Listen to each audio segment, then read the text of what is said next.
Hi, everyone. Welcome back to another episode of the Crumbl Mumbl podcast. I'm so excited that you're here with us today and even more excited about our guest today. Today, we are visiting with Britnee Bromley Neuhring.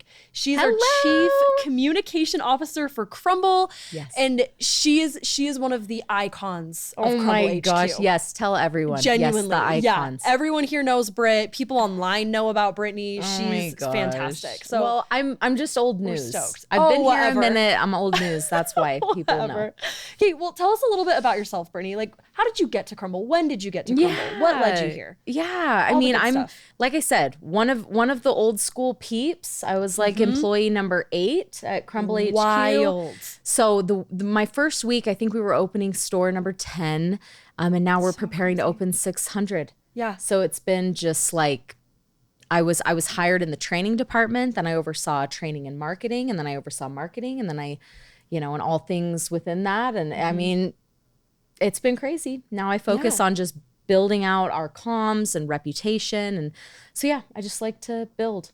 Love it. And you're great at it. And you're great at it. You're very and nice. That's a huge job anywhere. At any company, being the communications, the chief communication officer is a huge job, especially at Crumbl. Oh my gosh. I don't think that you get enough credit for how much communication happens. You're super Crumbl. nice. Well, I mean, it is though. Like huge volumes. Nothing about the role, but I mean, I worked at a digital marketing agency before coming to Crumbl. And I mean, I had dozens and dozens of clients and I mean, some big names, right? Yeah, but yeah.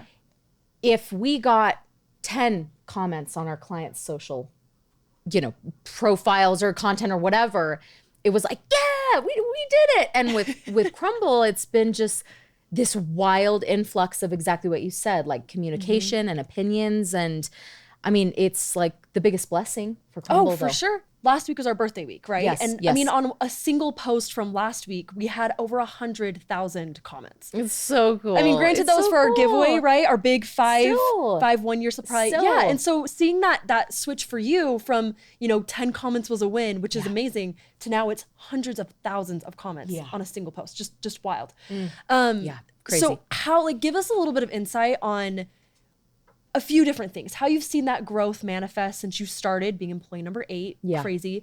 Talking about, I know that you were the only one who would man the Instagram account, which is insane to me. Commentary, insane. DMs. Commentary, I mean, that's all gone on a journey totally. But yeah, there was a time that at the end of the night, I was the one going through stories and what do we share? What don't we share? And what are the biggest issues? What do we respond to? And yeah, it's been a journey for Crumbl. It's been a journey for Crumbl.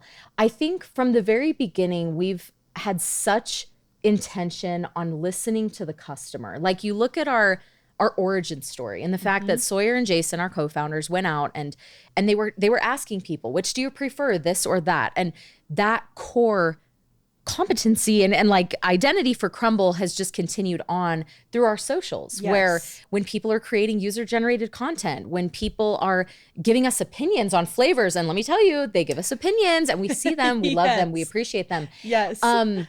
Like we genuinely see that and we take that into account. I don't think people realize that.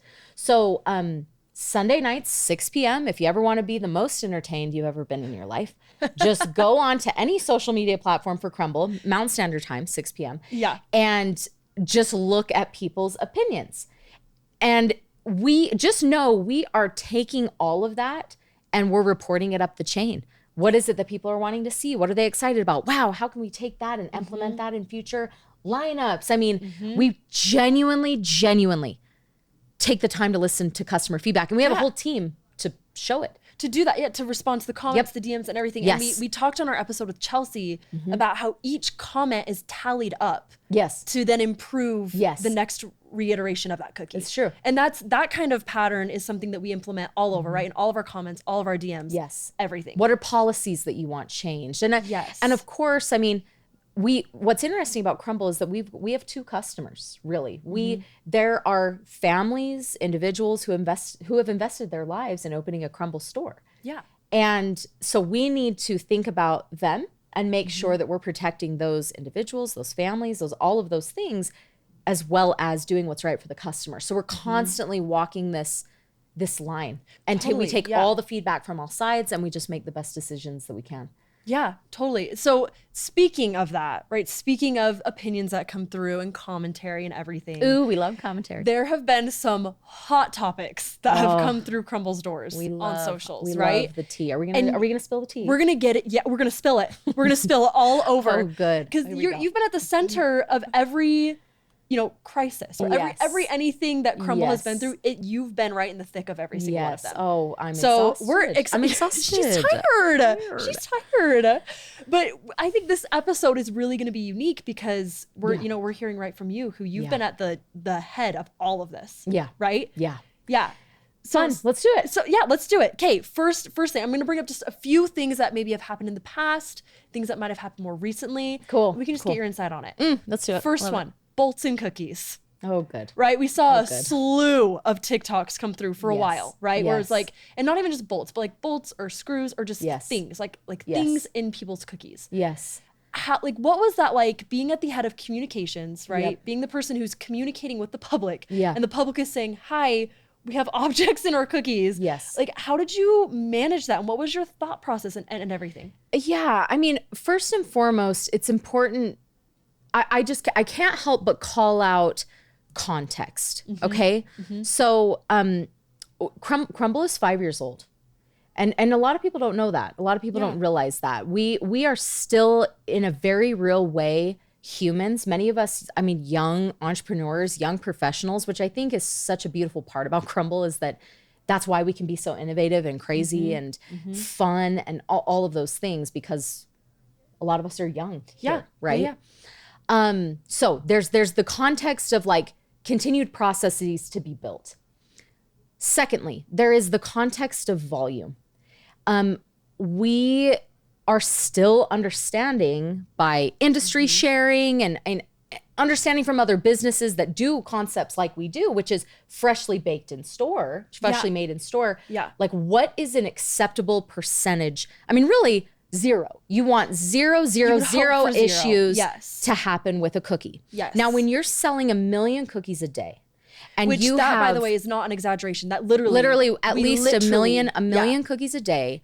And it is being made from scratch. So even Chick-fil-A, whom I love so much, like there is not the same level of I am cracking the eggs. I am, you know what I mean? Cutting up the ingredients, preparing the brownies that then go into the cookies. It is all happening fresh. It's core to Crumbl. We love it, but it makes quality control a challenge. It really does. It makes or at quality least control more of a challenge. Correct. Than, products that aren't made in-house. Correct. Yeah. Correct. So you sell 1 million cookies a day. Let's say that you even had 100. Let's say that you had 100 cookies with issues, whether that's they forgot my topping, heaven forbid, a bolt came undone, fell into the dough, and immediately was mixed in. Like, the statistical significance of that, even 100, which is large, it's not acceptable. Yeah. But when you're selling 1 million a day, it's an interesting world that we're navigating. And I think especially as you couple on the fact that Crumbl is a viral company. Truly. I mean, we're tracking user-generated content every single day. Yes. Week over week, month over month. And there are some weeks that we are surpassing, going back to Chick-fil-A, in terms of just volume, people that are creating content, whether that's positive, negative, whatever, about Crumbl. And we have significantly less brand awareness, store count, all of those things. So all of that said, when there is an issue, when a customer has an issue in a store, when they have an issue with their product, we want to jump on that right away. One of the things that we're learning that we have to figure out first is this a legitimate issue? Because let me tell you, when we had that first viral incident, it was one to start, where a girl found a bolt in her cookie. We were horrified. Our CEO, everyone, terrible. I got on the phone with her right away. It was a legitimate issue. We've now since worked with Hobart, our mixer suppliers, to figure out how that can happen. That's happening. I mean, we haven't had one of those issues happen in several weeks. But after that happened, people on TikTok saw that they could be viral by finding a bolt in their cookie. So we ended up having issues where people were literally putting fingernails, bolts, whatever else, random things in their cookies, making a video where they're shocked and they open it up. And then as we dive in deeper, we're like, okay, what store were you at? They don't have any bolts missing. Oh, this is actually a bolt that literally doesn't even fit anywhere on the mixers. You just found it somewhere. Right. Yeah. We don't use those bolts in our mixers. And so there's definitely this like fraud element that has come into play with all of this. And so we want to make sure that we see it. We've invested in an entire team making sure that we are seeing content always as quickly as we can across all platforms. We get in, we legitimize it, and then we deal with it. We deal with it, we rectify with the customer, and then we figure out operationally how we can ensure that never happens again. Yeah. And usually, you know, by that time, by all of that has happened, you know, those videos get millions of views and comments and everything, right? In the time that it's taken us to legitimize it, rectify and everything. So sometimes it can be a little misleading seeing it on the other side. And I like what you said where Crumbl is, because of its virality, kind of under a magnifying glass, you know, where like you said, Chick-fil-A is way bigger than us, Starbucks, Nike, they're all way bigger than us. But the amount of UGC we have, user generated content, often surpasses all of those brands, which, you know, then brings our likelihood of having things called out much higher. I mean, right now, Nike and Starbucks combined, I mean, we have a larger TikTok following than both of them together. Both of them together. Yeah, and exactly. Yeah, it's this beautiful, horrific, terrifying mix of like great opportunity for Crumbl and also just moments that cannot be great for us either. Yeah, totally. And I know that different brands, especially operating at this level, all have different policies with communication, right? When things like this happen, or when things in general happen, some brands really want to get involved. Some brands want to, you know, start dialogue on socials. Other brands are like, we're not even going to touch it. So as you sitting at the head of this team, what is your policy? What is your approach? Like, how do you steer the ship? I mean, we are everywhere. Like you look at Taco Bell, you look at some of these other brands that we admire and we love and we aspire to be like them, but we are different in terms of dialogue that we're having with our customers. I mean, go in and DM Starbucks. I've done this myself. I mean, they're a big company. You don't expect a response. We want to become that big company that you don't expect a response, but you get one. Because we see that you made that boomerang with your mom. And like, we value that. And we want you to know that we appreciate it. And we see that you had an issue with your order. And like, we see that too. And we want to be better from that. And I think this goes into another point that people often make fun of us for, which is this phrase of, what store is this? What location is this? Yes. On we TikTok. got roasted. Like we still do. Like we still get people all the time. People are like, what location is this? And the idea was that an issue would happen and then we would be right there within hours, minutes sometimes. And we would be saying from the Crumbl official account, what location is this?